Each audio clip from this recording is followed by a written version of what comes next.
বন্ধুরা আজকের এই ভিডিওতে আমরা ইমমর্টাল হাল্ক কমিকের থার্ড পার্ট অর্থাৎ শেষ পার্টটিকে এক্সপ্লেন করতে চলেছি। এই কমিকের শেষ পার্টটি খুবই ইন্টারেস্টিং হতে চলেছে এবং এখানে আপনারা খুবই বড় বড় ক্যারেক্টারকেও দেখতে পেয়ে যাবেন। কিন্তু আপনারা যদি এই কমিকের আগের দুটো পার্টকে না দেখে থাকেন তাহলে আপনারা ওই ভিডিওকে আমার চ্যানেলের মধ্যে গিয়ে অথবা এই ভিডিওর ডিসক্রিপশন থেকে ওই পার্টগুলোকে দেখতে পারেন। আগের এপিসোডে আমরা দেখেছিলাম হাল্ক নিজের কয়েকটি সাথীদের সাথে নরকের মধ্যে ফেঁসে যায়, যেখানে ওয়ান বিলল তার উপরে অনেকগুলো মনস্টারকে ছেড়ে দেয়। কিন্তু হাল্ক সমস্ত মনস্টারের সাথে লড়াই করতে থাকে এবং সে তাদেরকে হারিয়েও দেয়। এরপরেই তারা সবাই মিলে নরক থেকে বাইরে চলে আসে। কিন্তু বাইরের দুনিয়াতে হাল্কের শত্রু জেনারেল 14 হাল্কের বন্ধু রিক জোন্সকে অ্যাবোমিনেশনের বডির সাথে মার্চ করিয়ে দেয় এবং সে তাকে হাল্ককে মারার জন্য পাঠিয়ে দেয়। কিন্তু হাল্ক তাকে হারিয়ে দিয়ে রিক জোন্সকে অ্যাবোমিনেশনের বডি থেকে বাইরে বার করে নেয়। কিন্তু এরপরে জেনারেল 14 নিজে অ্যাবোমিনেশনের বডির সাথে মার্চ হয়ে যায়, কিন্তু হাল্ক তাকেও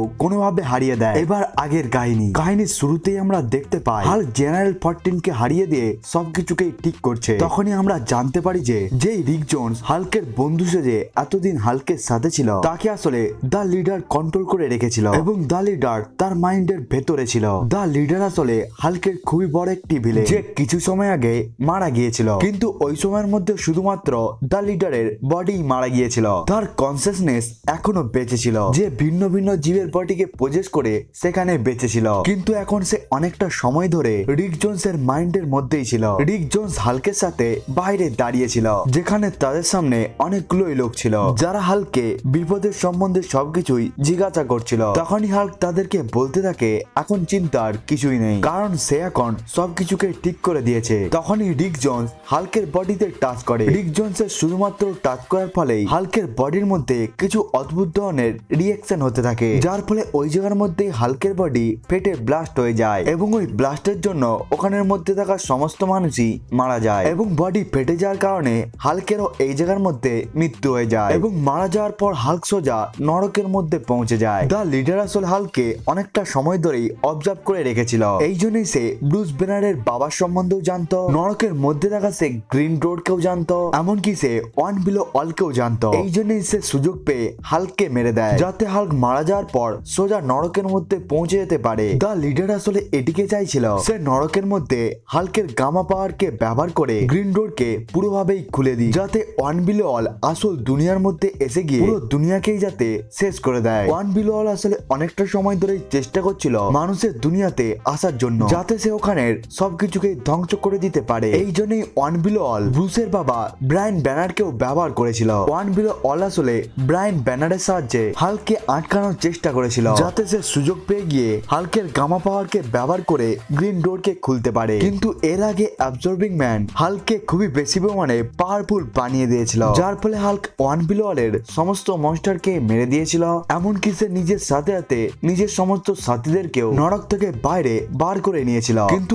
এইবারে দা লিডার আবার হাল্ককে নরকের মধ্যে নিয়ে চলে এসেছে। হাল্ককে নরকের মধ্যে পাঠানোর পর দা লিডার নরকের মধ্যে চলে আসে যাতে সে নিজের প্ল্যানকে কমপ্লিট করতে পারে। দা লিডারও আসলে নরকের মধ্যে এই জন্যই খুব তাড়াতাড়ি আসতে পেরেছিল, কারণ সেও আগে থেকে মারা গিয়েছিল। নরকের মধ্যে এসে যাওয়ার পরেই দা লিডার সোজা ব্রুস ব্যানারের বাবা ব্রায়ান ব্যানারের কাছে পৌঁছে যায় এবং সে তার কাছ থেকে ওয়ান বিলো অল এবং গ্রিন ডোরের সম্বন্ধে সবকিছুকে জানার চেষ্টা করে। তখনই ব্রায়ান ব্যানার বলতে থাকে সে এইসবের সম্বন্ধে অত বেশি জানে না এবং সে আগে যে সমস্ত কাজগুলোকে করেছিল সেগুলোকে আসলে ওয়ান বিলো অল তাকে দিয়ে করিয়েছিল। নরকের মধ্যে এসে আমরা আবার দেখতে পাই হাল্কের প্রত্যেকটি পার্সোনালিটি একে অপরের থেকে আলাদা হয়ে গিয়েছে, যেটিকে আমরা এর আগেও দেখেছিলাম। যখন হাল্ক নরকের মধ্যে এসেছিল তখন ব্রুস ব্যানার এবং হাল্ক একে অপরের থেকে আলাদা হয়ে গিয়েছিল, কিন্তু এইবারে যে ঘটনাটি ঘটে সেটি আগের বারের থেকে আলাদা ছিল, কারণ এইবারে হাল্কের ভেতর থেকে ডেভিল হাল্কও বাইরে চলে এসেছিল। এই ডেভিল হাল্কটি আসলে ব্রুস ব্যানারের মাইন্ডের মধ্যে থাকে এবং সে আসলে ব্রুস ব্যানারের মাইন্ডের মধ্যে ছোটবেলা থেকেই আছে, কিন্তু তফাৎ হলো এই যে সে কখনোই হাল্কের মতো ফিজিক্যালি বাইরে আসে না। অন্যদিকে আমরা দেখতে পাই দা লিডার ব্রায়ান ব্যানারকে ধরে নিয়েছে, যাকে দেখার পর ডেভিল হাল্ক বলতে থাকে সে আসলে যাকে ধরেছে সে হলো হাল্কের ড্যাড, এই জন্য সে তাকে ছেড়ে দেওয়ার জন্য বলে, কিন্তু দা লিডার এই কাজটিকে করেনি। এই জন্য ডেভিল হাল্ক রেগে যায় এবং সে দা লিডারকে মারার জন্য আগে আসতে থাকে, কিন্তু হাল্ক তাকে ওই জায়গার মধ্যেই আটকিয়ে নেয়। কিন্তু ডেভিল হাল্ক যখন তখনও থামেনি তখনই হাল্ক ডেভিল হাল্কের দুটো টুকরো টুকরো করে দেয়, যার ফলে ডেভিল হাল্ক ওই জায়গার মধ্যেই পড়ে যায়। এই সময়ের মধ্যেই দ্য লিডার হাল্কের ধ্যানকে নিজের দিকে রেখেছিল। এরপরে ওই জায়গার মধ্যে ওয়ান বিলো অল চলে আসে এবং সে হাল্কের গামা পাওয়ারকে ব্যবহার করে গ্রিন ডোরকে পুরোপুরি ভাবে খুলে দেয়, যার ফলে নরকের মধ্যে অনেকগুলো গ্রিন ডোর খুলে যায়। অন্যদিকে আমরা রিয়েল দুনিয়ার মধ্যে দেখতে পাই হাল্কের শরীর ব্লাস্ট হয়ে যাওয়ার জন্য অনেক মানুষই মারা গিয়েছিল। এই জন্যই ওই ব্লাস্টের পর আলফা ফ্লাইটের একটি টিম হাল্কের বডির প্রত্যেকটি পার্টকেই নিজেদের সাথে নিয়ে চলে যায় এবং তারা সোজা আলফা স্টেশন পৌঁছে যায়। কিন্তু হাল্কের বডি ধীরে ধীরে আবার জুড়ে যেতে থাকে। এরপরে হাল্ক পুরোপুরি ভাবে জীবন্ত হয়ে যায়। হাল্কের যখন জ্ঞান ফেরত চলে আসে তখন সে নিজেকে বাঁধা অবস্থার মধ্যে দেখতে পায়। এখানে হাল্কের বডি আগের মতোই ঠিক হয়ে গিয়েছিল এবং হাল্ক নরক থেকে বাইরে বেরিয়ে আসল দুনিয়ার মধ্যে এসে গিয়েছে। হাল্ক নিজেকে বাঁধা থাকতে দেখে তাদের সবাইকেই তাকে খোলার জন্য বলে দেয়। তখনই আলফা ফ্লাইট বলতে থাকে তার জন্য অনেক মানুষই মারা গিয়েছে এবং হাল্ক আসলে সবার জন্যই একটি বড় বিপদ। এই জন্যই তারা হাল্ককে খুলতে পারবে না। হাল্ককে এই জায়গার মধ্যেই বেঁধে রাখা হবে। কিন্তু হাল্ক জানতো ওয়ান বিলো অল খুবই বড় একটি বিপদ হয়ে পৃথিবীর দিকে আসতে চলেছে। সে আসলে আসল দুনিয়ার মধ্যে এসে গিয়ে সবকিছুকেই ধ্বংস করে দিবে এবং হাল্ককে তাকে যে কোনো ভাবে আটকাতে হবে। এই জন্য হাল্ক নিজেকে ওই জায়গা থেকে মুক্ত করে নেয় এবং এরপরে সে ওই জায়গা থেকে পালিয়ে যায়। হাল্ক পালিয়ে যাওয়ার পর আলফা টিম গভর্নমেন্ট এবং মিলিটারিদেরকে বলে দেয় যে হাল্ক আসলে তাদের কাছ থেকে পালিয়ে গিয়েছে এবং তাদেরকে যে কোনো ভাবে হাল্ককে ধরতে হবে, কারণ তারা যদি হাল্ককে না ধরে হাল্কের জন্য হয়তো আরো অনেক মানুষই মারা যেতে পারে। গভর্নমেন্ট এবং মিলিটারি হাল্ককে ধরার জন্য কয়েকটি সুপারহিরোকে পাঠিয়ে দেয়। সব থেকে প্রথমে ফ্যান্টাস্টিক ফোরের পুরো টিম হাল্ককে ধরার জন্য আসে, কিন্তু দ্য থিং এর সাথে হাল্কের খুবই একটি ভয়ানক লড়াই চলার পর হাল্ক তাদের সবাইকেই হারিয়ে দেয়। এরপরে আরো অনেক সুপারহিরো হাল্ককে ধরার জন্য আসে, কিন্তু হাল্ক তাদেরকেও হারিয়ে দেয়। এই জন্যই তাদের মধ্যে কেউ হাল্ককে ধরতে পারেনি। এই জন্যই তাদের কাছে শুধুমাত্র একটি লাস্ট অপশন ছিল এবং ওই লাস্ট অপশন ছিল অ্যাভেঞ্জার্স কে ডাকা। এই জন্যই তারা অ্যাভেঞ্জারের পুরো টিমকেই ওই জায়গার মধ্যে ডেকে নেয়। হাল্ক আসলে এই জায়গার মধ্যে অনেকগুলো লড়াইয়ের পর হাঁপিয়ে যায়। এই জন্যই সে একটি বারে গিয়ে ড্রিঙ্ককে পান করতে শুরু করে, কিন্তু তখনই থরের মিওনির হাল্কের মুখে গিয়ে লাগে এবং হাল্ক সোজা নিচে পড়ে যায়। এখানে থর হাল্ককে সারেন্ডার করার জন্য বলে, কিন্তু হাল্ক সারেন্ডার করার জায়গায় সে থরের সাথে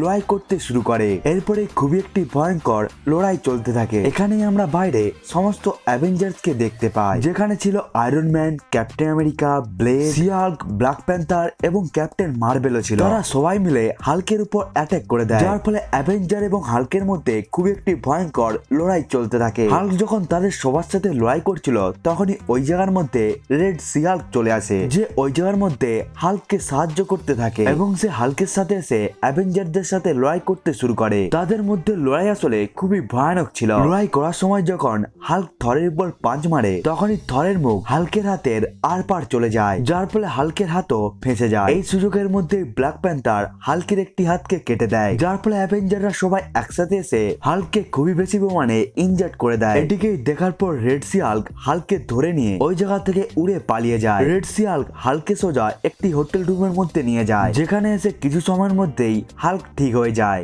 এবং তার কেটে যাওয়া হাতও পুরোপুরি ভাবেই গ্রো হয়ে যায়। এরপরে হাল্ক ওই জায়গা থেকে বেরিয়ে পড়ে ফ্যান্টাস্টিক ফোরের টিমের কাছে যায় সাহায্যের জন্য। হাল্ক আসলে ফ্যান্টাস্টিক ফোরের পুরো টিমকেই এই সমস্ত ঘটনার সম্বন্ধে বলে দেয়, কিন্তু ওই জায়গার মধ্যে অ্যাভেঞ্জার্স এরও টিম ছিল। এই জন্যই হাল্কের সাথে অ্যাভেঞ্জার্স টিমের খুবই একটি ভয়ানক লড়াই চলতে থাকে, কিন্তু কিছু পরেই অ্যাভেঞ্জার্স টিমও বুঝতে পেরে যায় হাল্ক আসলে কি বলছে। হাল্ক অ্যাভেঞ্জার্স টিমকেও বলে দেয় যে ওয়ান বিলো অল আসলে নরক থেকে যে কোনো সময়ের মধ্যেই আমাদের পৃথিবীতে এসে যেতে পারে এবং সে আসলে তাদের এই দুনিয়াকেও শেষ করে দিতে পারে। এই জন্যই তাদেরকে কোনোভাবে ওয়ান বিলো অলকে আটকাতে হবে। হাল্কের কথাকে শোনার পর মিস্টার ফ্যান্টাস্টিক হাল্কের উপর ভরসা করে এবং মিস্টার ফ্যান্টাস্টিক এমন একটি মেশিনের সাহায্যে পোর্টালকে তৈরি করে নেয়, যেটিকে তারা বলতে থাকে ফরএভার গেট। মিস্টার ফ্যান্টাস্টিক হাল্ককে বলতে থাকে তুমি এই পোর্টালের সাহায্যে যে কোনো জায়গায় যেতে পারো, কিন্তু তোমাকে শুধুমাত্র ওই জায়গাকে চিন্তা করতে হবে, এরপরেই তুমি ওই জায়গার মধ্যে পৌঁছে যাবে। এরপরে হাল্ক চিন্তা করে ওই পোর্টালের সাহায্যে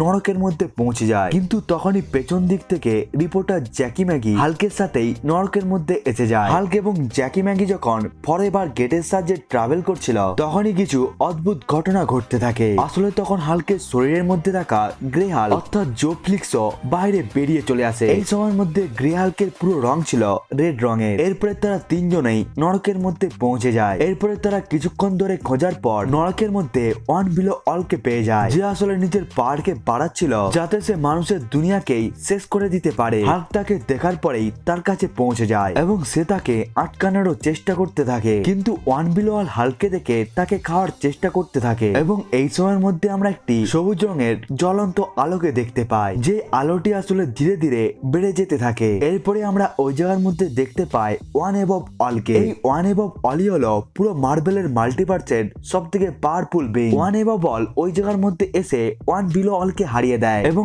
এরপরে সে সবকিছুকেই ঠিক করে দেয়, কিন্তু ওয়ান অ্যাবভ অলকে দেখে জোরে চেল্লাতে থাকে এবং সে তাকে জিজ্ঞাসা করে তুমি আসলে কে। তখনই ওয়ান অ্যাবভ অল বলতে থাকে আমার নাম হলো ওয়ান অ্যাবভ অল, আমি আসলে তোমাদের সবাইকে বানিয়েছি, এই সমস্ত কিছুগুলো হলো আমার ক্রিয়েশন। এখানে হাল্ক ওয়ান অ্যাবভ অলের কাছে অনেকগুলোই কোশ্চেনকে করে, সে জিজ্ঞাসা করে হাল্ক কে এবং তুমি বা আসলে কে, কিন্তু এর আগে ওয়ান অ্যাবভ অল হাল্কের কোনো কথাকেই শোনেনি এবং ওয়ান অ্যাবভ অল ওই জায়গা থেকে পালিয়ে যায়। এরপরে হাল্ক এবং জ্যাকি ম্যাগি নরক থেকে পৃথিবীর মধ্যে চলে আসে, যেখানে সবকিছুই ঠিক হয়ে যায়, আগের মতোই আবার পুরোপুরি ভাবেই সবকিছুই চলতে থাকে। এখানে ইমমর্টাল হাল্ক কমিকের পুরো কাহিনী শেষ হয়ে যায়। বন্ধুরা, এটাই ছিল ইমমর্টাল হাল্ক কমিকের 3টি পার্টের ভিডিও।